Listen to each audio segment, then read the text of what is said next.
¿Cómo están? Buenas tardes. Soy Emiliano Hernández, solamente yo, yo soy el equipo, ¿no? Pues es más que suficiente, no pasa nada. Eh, y voy a hablar sobre los efectos psicológicos de la violencia de género en mujeres mexicanas, ¿ok? Esto, como es un tema muy amplio, vamos a irnos más por el análisis de salud mental y también las redes de apoyo que pueden tener las mujeres. Em, y pues sí, entonces, los contenidos. Em, Vamos a platicar primero con el objetivo general, que es pues, importante, la relevancia del tema, preguntas y respuestas de la entrevista, que aquí es un punto muy importante. Pudimos platicar con un profesor de la Facultad de Psicología, perdónenme, y él nos ayudó como a verle otro tipo, verle otro lado a la moneda para poder hablar con hablar más acertado sobre el tema y no con puras datos de internet. Y él es como el que sí ha tenido acercamientos em, con víctimas de este tipo, ¿no? Y al final, conclusiones, referencias bibliográficas y el agradecimiento a tanto a mi profe de la materia como al profe de al profe Gabriel Salazar, que fue el que entrevistamos en psicología. Entonces, para empezar, para que esto no dure mucho. Objetivo. Ok, como aquí dice, analizar los efectos psicológicos de la violencia de género en mujeres mexicanas. Eso es muy exacto. Es prácticamente lo que queremos hacer aquí. Queremos identificar, bueno, queremos platicar sobre los trastornos que se pueden generar en la mujer, como ansiedad, depresión, estrés postraumático. Hay muchos, hay culpa, te sientes como inútil. Hay muchas cosas que pasan en la mente de una mujer al presentar todo este tipo de casos de violencia de género, que hay muchos tipos también. Está se me olvidaron una probablemente, pero la psicológica, hay una violencia, pues la física, está la violencia, bueno, hay muchas, no acabamos, pero está muy complicado este tema. Yo quiero también dejar muy en claro que este tema es sobre la violencia de género en las calles. Aquí no vamos a hablar de trabajos, de, o sea, sí, de desigualdad en trabajos de techo de cristal, nada de eso. O sea, aquí esto es solamente sobre la mente de una mujer al presentar la violencia de género. Y pues sí, aparte de todos estos trastornos, vamos a también a evaluar el papel de las redes de apoyo en la recuperación emocional de estas mujeres. Entonces, para ya moverle. La relevancia del tema. Bueno, la violencia de género en México es, yo creo, si no es la problemática, bueno, la número uno no creo que sea, ya que todo está todo el narco y todo eso, pero yo creo que sí es una de los top tres problemas que tiene México. Em, según la ONU, mujeres, según la ONU Mujeres, perdónenme, el 66% de las mujeres ha enfrentado al menos un incidente de violencia a lo largo de su vida. Esto es mujeres mexicanas. Em, yo que tengo una mamá, dos hermanas y una novia. He vivido y he visto lo que es ser mujer en las calles de México y está muy complicado. Entonces no me sorprende y hasta se podría decir que me sorprende que no haya sido más alto el porcentaje de mujeres mexicanas que haya tenido un incidente sobre esto, pero un 66% de las mujeres que hayan presentado violencia de género, eso está muy complicado. Entonces, ¿por qué es importante este tema? Porque este problema afecta y genera desigualdades de género, afecta la economía y pone en riesgo la estabilidad social de las mujeres. O bueno, de todos, pero en lo principal son las mujeres. Entonces, vamos a pasar. Entonces, impacto en la salud mental. Ya empezamos con lo que es la mente de las mujeres, ¿no? Eh, entonces, los efectos psicológicos de la violencia de género incluyen depresión y ansiedad. Esto puede afectar la vida diaria y las relaciones también de las personas. Este es un tema, bueno, es un punto muy importante. Hablaba con el profe, lo vamos a ver en un futuro. Hablaba con el profe Gabriel sobre. que hay ahorita una campaña de gente que dice que tiene depresión y ansiedad y se ponen felices, algunos de ellos, no todos, pero he escuchado gente decir, no quiero ir al psicólogo porque me da miedo perder mi ansiedad y así pierdo mi chispa. Eso lo he escuchado mucho y me sorprende mucho escucharlo así, pero en las generaciones nuevas sí está mucho este tipo de idea. Entonces siento que esta gente se auto, sí, como que ellos mismos dicen que tienen eso, pero nunca han ido a checarse. Entonces aquí se habla de la depresión y ansiedad de verdad, ¿no? La que sí afecta. Entonces, pues sí, puede generar depresión, ansiedad, puede generar trastornos de estrés postraumático, que son comunes en casos graves de violencia de género. Em, Síntomas físicos, insomnio, dolores crónicos, baja autoestima, sentimientos de culpa e inutilidad. Em, Platicando con Gabriel, el profe Gabriel, eh, me decía que casi todas las mujeres mexicanas, o la gran mayoría, no sabe que le están haciendo violencia de género porque tampoco el esposo se da cuenta. Está muy tricky ahí el tema. Em, la violencia de género puede ser también violencia psicológica y se puede ir por violencia psicológica del lado del dinero. Es como la gran mayoría de las familias aquí en México son familias tradicionales en donde el papá trae el dinero y la mamá se queda en la casa. Eh, Muchas veces el señor, hablando del dinero, hace que la mujer se sienta como con culpa o se sienta inútil. em, y eso también cuenta como violencia de género, eh, hablando de de la forma de violencia de género psicológica, ¿no? Entonces se presenta mucho este tipo de casos de baja autoestima, sentimientos de culpa, inutilidad, depende también de la pareja, obviamente, pero se presenta mucho ahí. Obviamente también en la violencia física, perdónenme, ando muy malo.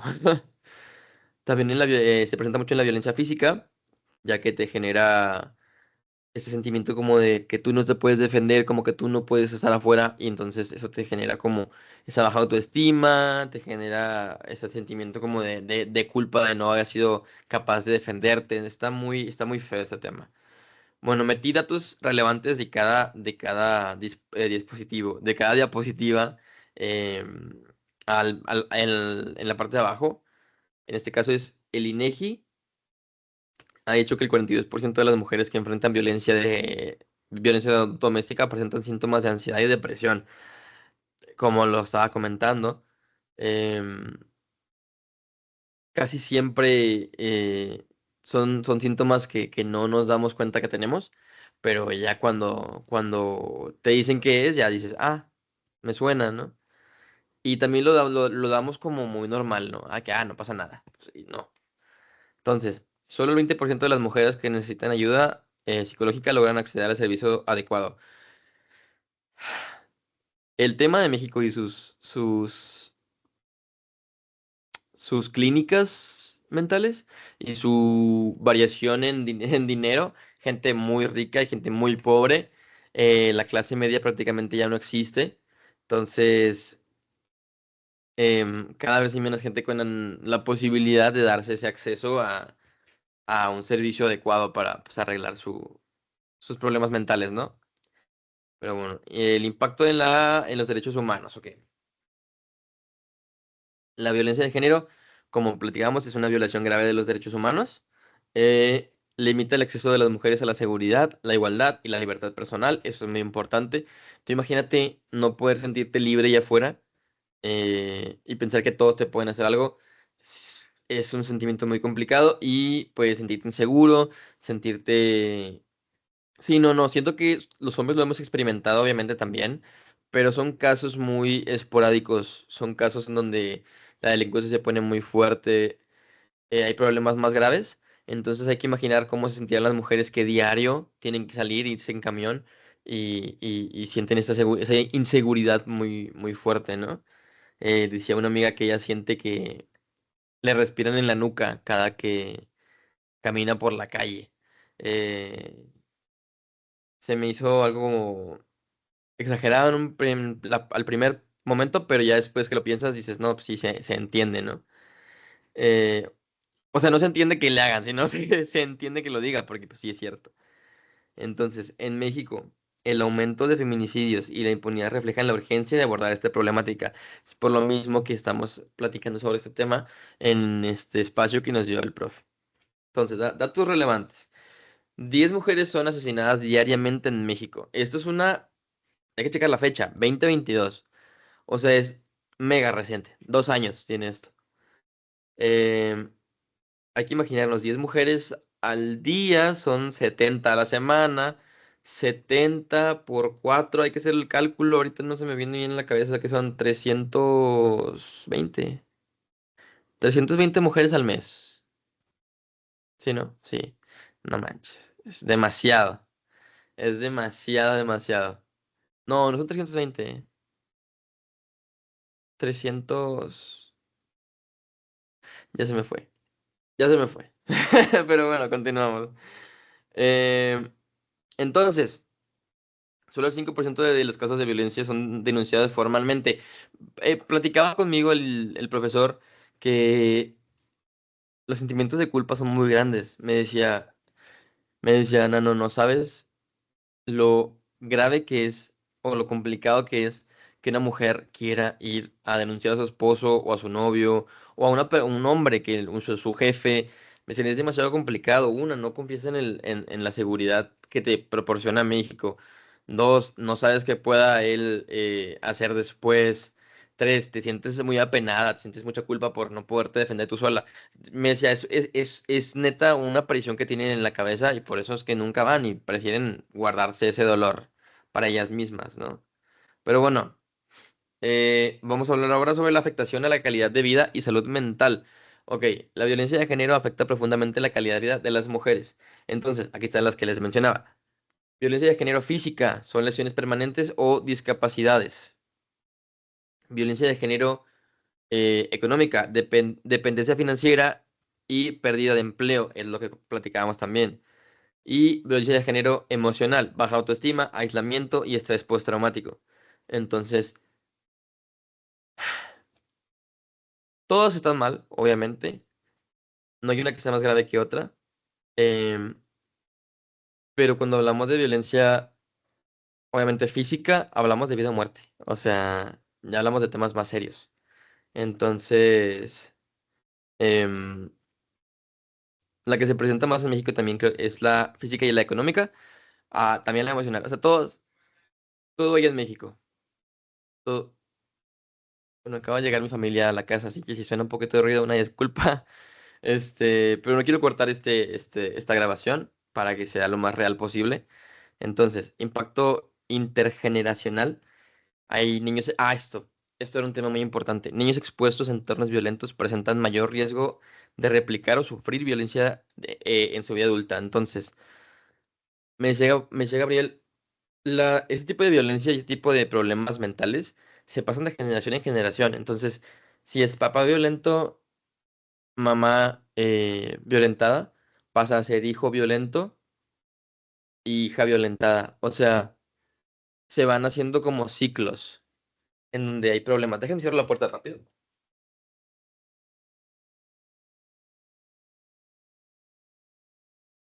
Listo, una disculpa.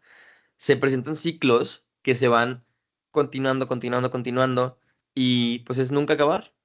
Siempre va a haber más eh, problemas, más gente. Ahora, piensa que no solamente tienen un hijo, pueden tener dos hijos. Y si crecen viendo a su papá pegar a su mamá o hacerle este tipo de violencia económica, violencia psicológica, perdónenme, violencia emocional, van a normalizarlo y van a hacerlo también en sus relaciones. Entonces, se va haciendo cada vez peor, ¿no? Por eso es que probablemente hay cosas que se normalizan mucho en México. Probablemente muchas familias lo hacían, pero está mal. Que lo hagan muchos no significa que esté bien. Entonces, datos relevantes, el 66% de las mujeres mexicanas ha experimentado algún tipo de violencia, como lo mencionábamos al principio. Eh, las mujeres víctimas de violencia tienen un 30% más de probabilidades, no veo aquí, probabilidades de sufrir enfermedades crónicas debido al estrés y la somatización. Eso también me comentaba mucho Gabriel. Eh, el cáncer les da mucho a las personas las que han tenido violencia de género, perdón, han sufrido violencia de género por todo el estrés, todo la, como que la presión que te genera. Muchas veces a las mujeres les genera cáncer, o también a los hombres, porque también puede pasar, eh, les genera cáncer o enfermedades como del corazón, hasta diabetes te puede generar. Entonces, em, pues va más allá, ¿no? No solamente es la violencia. Entonces, seguimos. La entrevista, esa es mi parte favorita de este tema. Me divertí mucho hablando con el profe Gabriel, al tener una edad parecida a la mía, al ser joven, pues me cayó muy bien y pudimos platicar bastante, bastante bien. Entonces, pues para abrir la entrevista, primera pregunta, ¿cómo definiría la violencia de género y sus principales manifestaciones en México? El profe nos comentó que son actos basados en género que causan daño físico, sexual o psicológico, manifestándose violencia doméstica, feminicidios, acoso laboral, hostigamiento sexual y violencia económica. Como les comentaba, hay muchos casos. Ahorita vamos a hablar de uno del profe que le pasó. Bueno, que él estuvo, él pudo tener así como contacto directo. Entonces, con la víctima me refiero. Entonces está interesante poder ver este tipo de cosas. ¿Qué factores contribuyen a la a prevalencia de la violencia de género? Machismo. El profe, lo primero que me mencionaba era el machismo. Me decía, México es un país extremadamente machista en donde pensar que el hombre está mal, em, está mal, ¿no? Entonces, normalizan la violencia, normalizan la impunidad, normalizan la dependencia económica, eh, que no está mal, pero está mal si tú le haces sentir a tu pareja que te debe algo por esa dependencia, ¿no? Y pues falta de educación en igualdad de género. Ahora, mi generación ya tiene más acceso a la educación, pero generaciones pasadas no, y se presentaba más este tipo de violencia en donde pues, la mujer al no tener la chance de estudiar una carrera, se sentía menos. Entonces estaba muy complicado. Y no podían estudiarla porque no las dejaban, o sea, no era que no quisieran. Em, y bueno, siguiente pregunta, ¿cuáles son los efectos psicológicos más comunes en víctimas? Ansiedad, depresión, estrés postraumático, baja autoestima y ataques de pánico. Los ataques de pánico me lo mencionó mucho el profe, que va mucho de la mano con el PTSD, que es el trastorno, lo hablamos ahorita, trastorno ay, déjeme lo pongo. Trastorno de estrés postraumático. Me dice mucho que van de la mano. La persona empieza a alterarse, empieza a respirar muy rápido. Al respirar rápido se empieza a alterar más y le acaba dando un ataque de pánico y empieza a haber muchos problemas. Me dijo que ha presentado hasta, hay veces en las que se desmayan personas. Del donde están, empiezan a entrar en pánico, ¡pum! Se desmayan. Entonces está muy complicado. ¿Qué estrategias son efectivas para tratar casos de depresión y ansiedad en víctimas? Ya que, como les comentaba, la depresión y la ansiedad son de lo que más hay, o de lo que más se presenta. Entonces, terapia cognitivo-conductual, grupos de apoyo y tratamiento farmacológico en casos graves. El tratamiento farmacológico hablamos sobre antidepresivos, antiestrés, no, bueno, creo que sí, sí se dice antiestrés, no, bueno, no me acuerdo cómo se decía, pero todo ese tipo de medicinas que toma la gente para estar mejor, eso es a lo que se refiere con tratamiento farmacológico, perdónenme, grupos de apoyo y pues la terapia, ¿no? Entonces el cierre. Hablamos, digo que platicamos 20 minutos antes y hicimos la entrevista de 5 minutos. Estuvo medio curioso ese rollo. Pero bueno, ¿qué recomendaciones darías a las víctimas y sus familias? Buscar ayuda profesional, construir redes de apoyo, evitar juzgar o minimizar lo sucedido. Me decía que ahorita hay mucho, hay una palabra que a él le molesta que es carrilla, ¿no? Que estamos tirando carrilla. Y al hacer eso, como que minimizan los problemas sucedidos. Espérame, Jimena. Minimizan los problemas sucedidos que están pasando y em, hacen sentir a la mujer como que ella es la que lo está exagerando y al sentirse así, pues obviamente pues afecta demasiado a la mujer y acaban no yendo a buscar ayuda y pensar que ellas son las que están mal. Por eso hablábamos de sentimiento de culpa, sentimiento de inutilidad. Ellas sienten baja autoestima, sienten que ellas están mal, que ellas no pueden con la presión, que todos los demás pueden porque ellas no pueden, sienten menos. Entonces empieza como que a irse en picada la persona. Y luego hablamos de cómo podrían mejorar el sistema de salud mental en México. Él me comentaba que aumentar el presupuesto, abrir centros en zonas rurales y capacitar profesionales, y también reducir el estigma social. Entonces, este es otro problema, que se puede hacer toda una presentación sobre el estigma social. Allá afuera va cambiando, obviamente, por generación, pero allá afuera ya empiezan a ver como menos a la mujer que... O no menos, pero si es como que todos la voltean a ver, ay, ella fue la que le hicieron, el chisme, ¿no? Em, Empieza a ver estos problemas de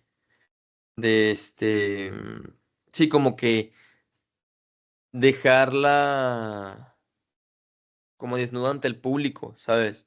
Como que la persona va y va súper frágil y entonces llega todo ese tipo de gente a preguntar y como que hacen que la persona se sienta demasiado invadida, o sea, eh, el estigma social, los problemas sociales sí está muy complicado y hacen que la mujer se aviente para atrás. Como le decía, hay muchas personas, muchas cosas que jalan para atrás a la mujer y pocas que la jalan para adelante, hablando de que vaya a buscar ayuda o denunciar también puede ser.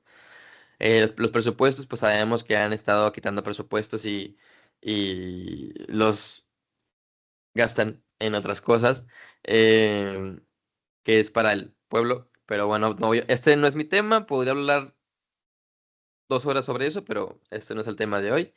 Y abrir centros en zonas rurales, me decía también es muy importante porque la violencia no es que pase nada más en las ciudades, o sea, pasa en muchos lados, también en las personas en zonas rurales.